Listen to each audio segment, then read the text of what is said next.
네, 최근 들어 특히 택시 잡기 힘들었던 경험 한 번씩 해보셨을 것 같은데요.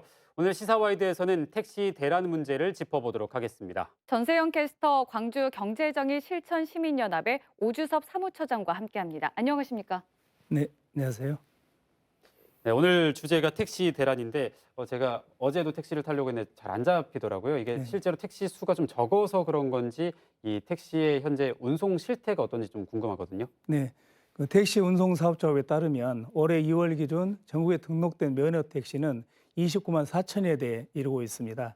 전체 인구수를 기준으로 할 때 전국적으로 207명당 한 대의 택시가 있는 셈이죠. 그리고 국토교통부의 택시 정차 기준을 보면 대당 305명이기 때문에 부족하다고 볼 수는 없습니다. 네, 부족하다고 볼 수는 없다고 하셨지만 사실 택시 잡기가 어려운 것은 사실이거든요. 어떤 원인이 있을까요?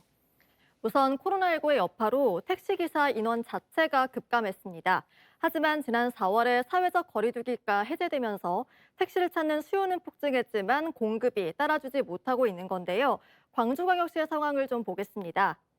지난달 기준 광주 지역 법인 택시 면허 수는 총 3,364대인데요. 법인 택시 종사자 수는 2,764명으로 기사 수가 택시 수에 한참 미치지 못하고 있는 상황입니다. 자세한 내용 영상으로 확인하시죠. 2년 넘게 이어졌던 사회적 거리두기가 오늘부터 모두 해제됐습니다. 사적 모임 인원 제한과 영업시간 제한 조치가 모두 사라지면서 일상 회복에 대한 기대감이 커지고 있습니다. 번화가에서 늦은 시간에 귀가하려는 때는 물론이고 복잡한 출퇴근 시간 등 사람들이 몰리는 시간대에 택시를 잡는 데 불편함을 호소하는 사람들이 많습니다.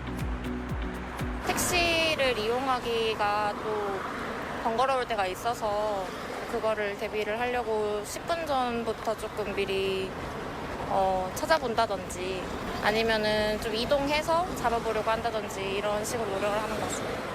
또 택시 잡기도 어렵고 이런 데는 이제 대기하고 있으니까 탈 수 있는데 저런 데 뭐 길에 가서 잡으려면 힘들어. 실제로 한 택시 호출 어플리케이션 업체에 따르면 거리두기가 해제된 지난 4월의 국내 택시 호출량은 2020년과 비교했을 때 무려 312%나 폭증한 것으로 나타났습니다. 이렇게 수요는 폭증했지만 코로나19 이전과 비교했을 때 택시기사 수는 8.4% 감소했습니다. 이유는 무엇일까요? 그동안 이제 택시 노동자들이 어렵더라도 생존을 위해서 이제 근무를 하고 있었지만 코로나19 때문에 새로운 직종들이 나타나기 시작해요. 특히 이제 라이더, 그다음에 좀 택배 이런 쪽으로 이제 다 이제 이직을 해버리는 게 택시보다는 수입이 좋으니까. 이런 상황에서 이제 택시 노동자도 노동 인력이 굉장히 줄어들어 버린 거죠. 실제로 고용노동부의 조사 결과를 보면 올해 1분기 운전 운송직의 미충원율은 41.1%에 달했습니다. 하지만 택시기사 인력난 문제는 어제 오늘의 일이 아닙니다. 실제로 지난 2016년 서울노동인권센터가 택시기사를 대상으로 진행한 설문조사를 보면요. 응답자 중 75.2%가 이직을 원한다고 답했고요. 이직을 희망하는 이유로 꼽은 것은 1위가 낮은 임금, 2위는 장시간 노동이었습니다. 그게 때문에 한 달에 월급 150만 원도 못 받는 사람들 허다해요. 월급은 제대로 주고서 몇 시간 이상은 의무적으로 일하게끔 그렇게 만들면 되는 거죠. 택시 초보 개선이 복지적인 부분이라든가 그것이 잘 운영이 돼야 되는데 그 개선이 안 되고 거의 나이 드신 분들이 거의 많기 때문에 취객들 대하는 것도 힘들고 또 그 과정이 어떻게 보면은 상대하기가 상당히 힘들죠. 스트레스도 받고. 열악한 노동 환경 때문에 택시기사들의 이직은 이어지고 있고 새로운 인력 유입도 어려운 현실인데요. 이런 가운데 문제는 또 있습니다. 사회적 거리두기가 해제되면서 요즘 모임이나 회식도 늘어났습니다.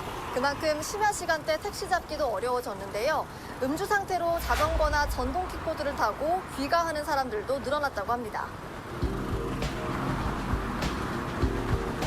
택시 잡기 어렵지 않으세요? 네, 가까운 거리는 잘 안 잡혀요, 택시가. 밤에도 마찬가지로 가까운 거리는 택시가 잘 안 잡혀서 전동 킥보드나 자전거 많이 타고 집에 가는 경우도 많아요. 네, 밤 늦게까지 술 마시고 놀거나 했을 때 택시가 안 잡혀서 전동 킥보드를 이용해서 집으로 가는 편이에요. 광주경찰청의 교통장소 현황 자료를 보면요. 개인형 이동장치 음주운전 건수가 사회적 거리두기 해제가 시작된 지난 4월에는 22건, 5월에는 44건, 6월에는 40건을 기록해서 2배 가까이 늘었습니다. 지난해와 비교해봐도 적발 건수가 크게 는 걸 알 수 있습니다.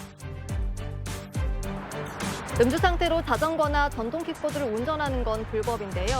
불법이란 사실을 모르거나 알아도 경각심이 없어서 그냥 타는 경우가 많습니다. 그러다 사고라도 발생하면 음주운전을 한 본인은 물론이고 상대방도 중상을 입을 가능성이 있습니다.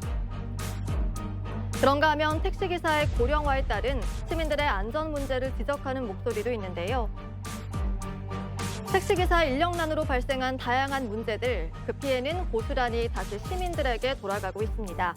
땜질 서방식 정책 마련이 아닌 근본적인 문제 해결을 위한 노력이 필요해 보입니다. 네, 아무래도 이 임금 문제가 택시기사 인력난의 가장 큰 원인인 것 같은데요.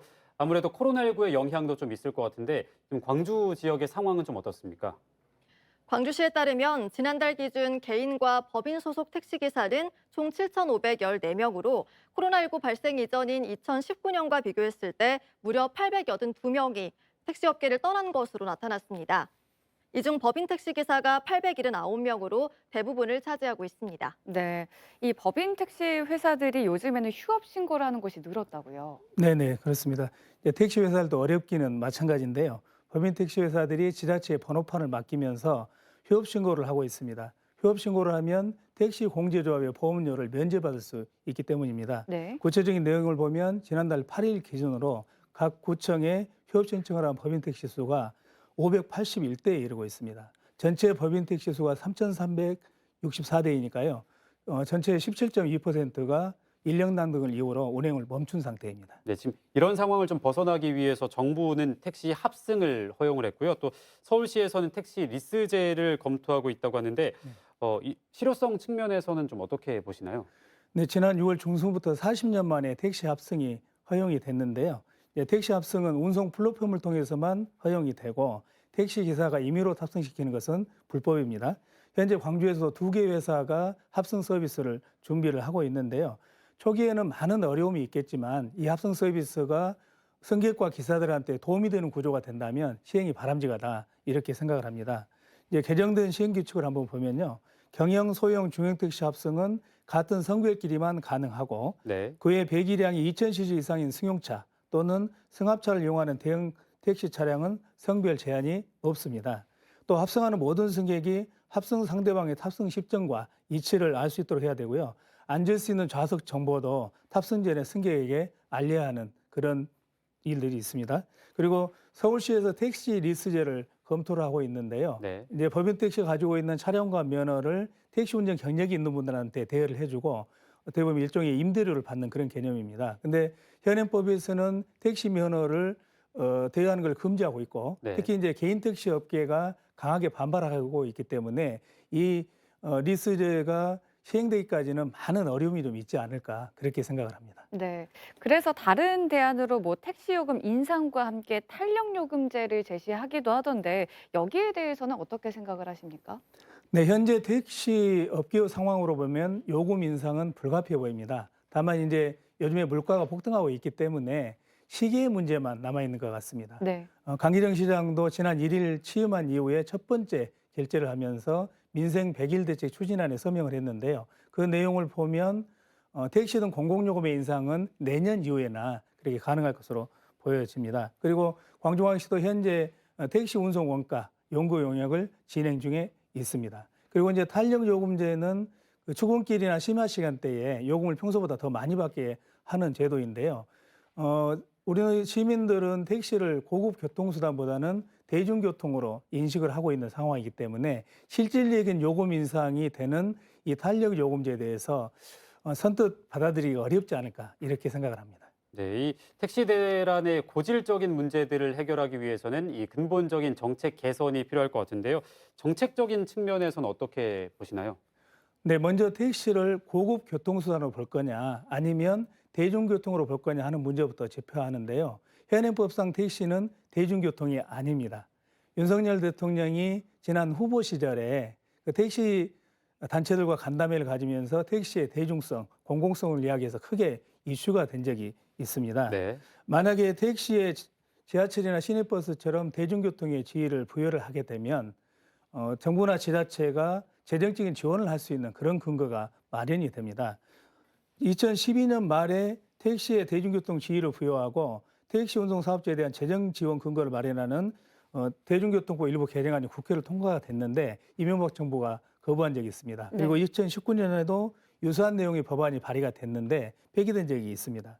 따라서 이제는 정부와 지자체, 택시업계, 모빌리티, 플랫폼 업계, 학계 그리고 관련 시민단체가 머리를 맞대고 이 택시 대란의 문제를 해결하기 위해서 근본적인 해결책을 찾아야 될 것으로 보입니다. 지금처럼 몇몇 땜질질 처방을 해가지고는 택시 대란의 근본적인 문제를 해결하기 어렵지 않을까 이렇게 생각을 합니다. 네, 근본적인 처방이 내려지려면 이 택시를 어떻게 정의할지부터 먼저 명확히 해야 할 것 같습니다. 오늘 시사와에 대해서는 택시 대란 문제를 짚어봤습니다. 함께해 주신 두 분 고맙습니다.